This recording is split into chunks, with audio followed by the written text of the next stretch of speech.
Spices are some of the most common, versatile, and effective ways to add flavor to your dishes. Understanding when and where to use different spices is a culinary game changer.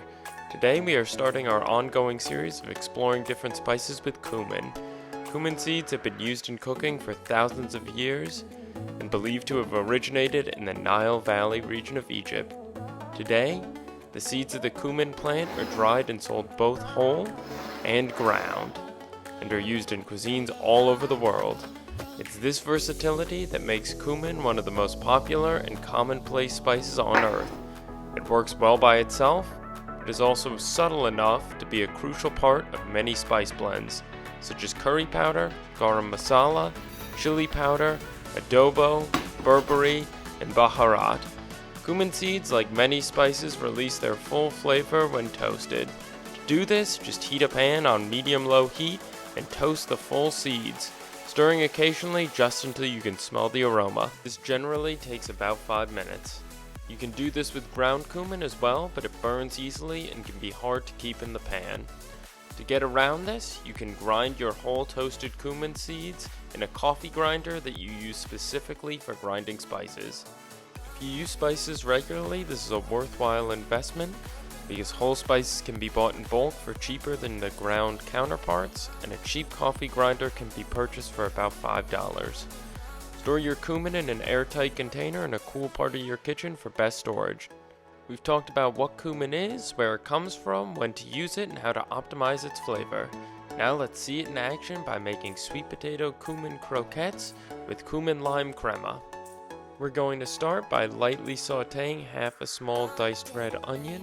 This is for flavor, but more so to pull out moisture so the croquettes aren't too wet and don't blow apart when they hit the oil. With this in mind, make sure you salt them to help pull out moisture. Once they are soft and semi-translucent, we are going to move on to our sweet potatoes. We pricked 2 sweet potatoes all over with a fork and then cooked them in a 375-degree oven until they were soft. This took about an hour 30.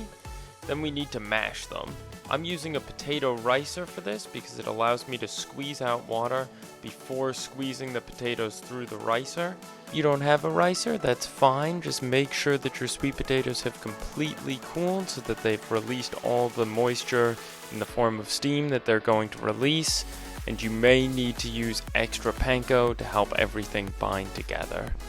With the water drained off our sweet potatoes, we're going to push them through our ricer before we add in our cooked red onion, toasted cumin, fresh oregano, lime zest, and finally, and most crucially, our panko to help draw out moisture and bind everything together.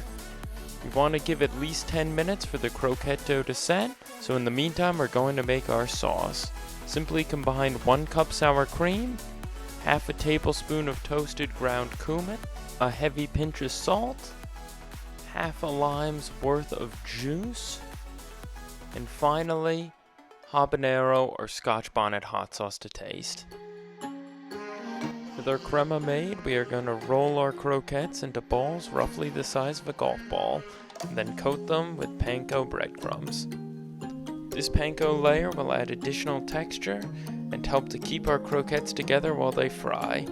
I like to do this on a baking sheet because it's easy to roll them around in the panko. Make sure the entire surface of the croquette is covered in panko.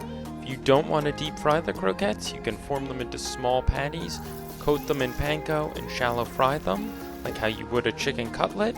Otherwise, fill a small pot roughly 2/3 of the way with vegetable oil and heat to 360. Carefully drop in your croquettes as close to the oil as possible, or lower them in with a spider.